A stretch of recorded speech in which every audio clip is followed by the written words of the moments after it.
Hey guys, it's Courtney from the Carolina Farmhouse.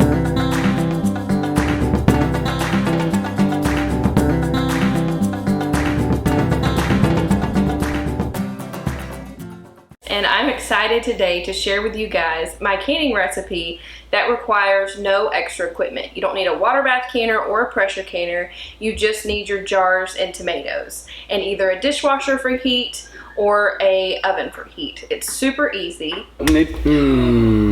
Water. Oh. Oopsie. The supplies you're gonna need is 25 pounds of tomatoes, 6 to 8 quart-sized jars. You're gonna need pickling salt, some jar lids, and jar rings. This isn't necessary, but it makes your life so much easier, is this magnet to get the lids out of the hot water and this funnel for pouring in the hot stuff. My mother-in-law bought this canning set for me, and I will link a similar one in the description below. My granny, she was the queen of canning, and she always had this closet in her bathroom that was stock full of vegetables that she had canned from her garden. And her tomatoes were notorious in our family. When we went to visit her, we would grab a jar or two because it makes the best spaghetti. I add it to soups, to chilies. It just adds that acidic flavor that is so delicious. So I'm super excited that I get to carry on her tradition, and it's a very easy recipe to follow because you don't have all of this extra equipment. Now I will give a disclaimer. People have very strong opinions about whether acidic foods need to be canned under pressure or not. And I'm not going to give my opinion. All I'm sharing is what I do and my recipes. You can follow this at your own risk, do your own research. I have never had any issues with my tomatoes. The only time I ever had an issue was when I forgot to simmer the lids before I sealed them up. And I found all of my tomatoes that I had worked so hard to can filled with mold. So don't be like me. Make sure that you simmer those lids.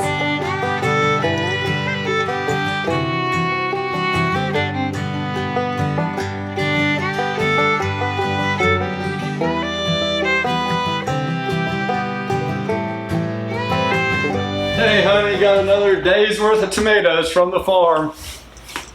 Okay, so he didn't pick these off the farm, obviously. We bought these from a farmer's market.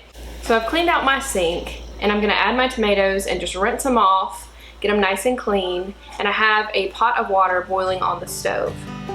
I'm gonna take my tomatoes out and core them and then X the bottoms of them.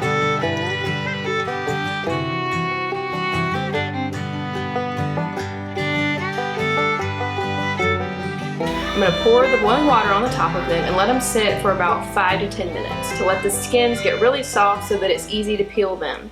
A good tip to tell when your tomatoes have sat in the hot water long enough and that they're ready to peel is that you'll notice the skin is starting to bunch up.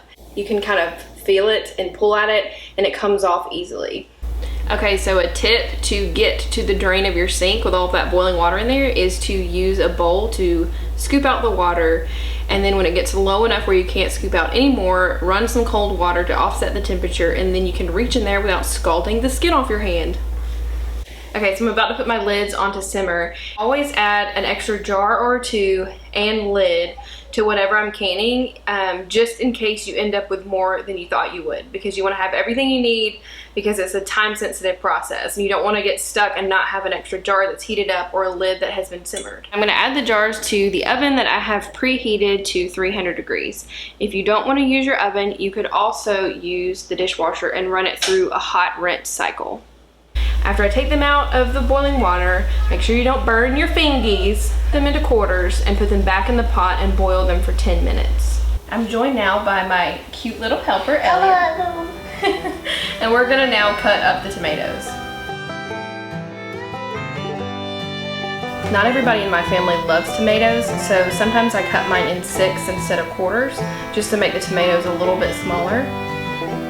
Elliot is using a kid-safe knife that I found on Amazon. I'll link it in the description below.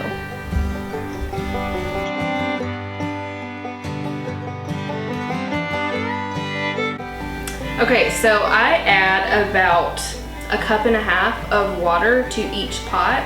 My granny's recipe says not to add water, but I had a really bad experience where I had done all this work and the bottom of my pot and the tomatoes burnt. So I like to add just a little bit of water to coat that bottom as the tomatoes start to boil and it gets more juice to keep it from scalding on the bottom.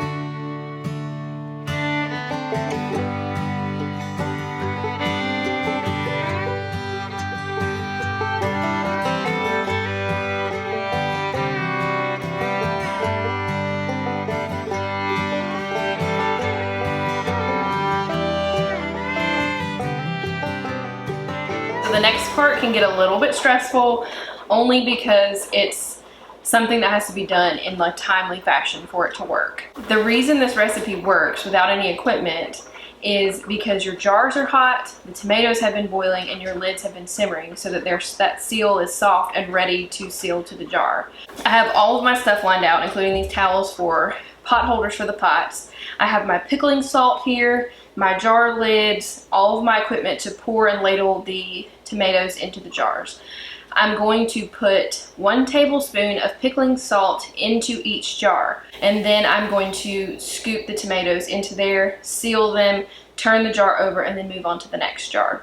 Don't stress yourself out too much, but you just want to have everything ready to go before you start this process so that everything's as hot as possible and you're going to have the best chance of your jars sealing.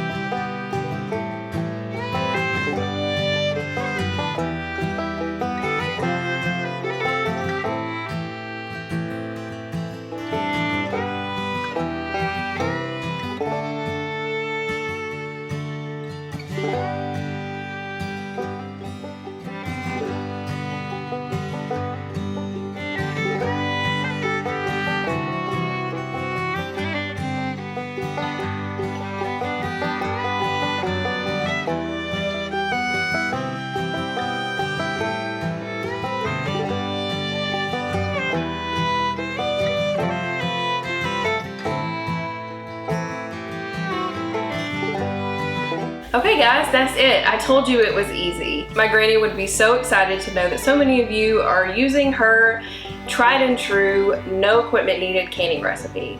Thank you so much for watching. Make sure you hit that like and subscribe button. You can also find me on Instagram at the Carolina Farmhouse. And I hope you've enjoyed this peek inside the screen door of a Southern homemaker. Yeah, you suckers!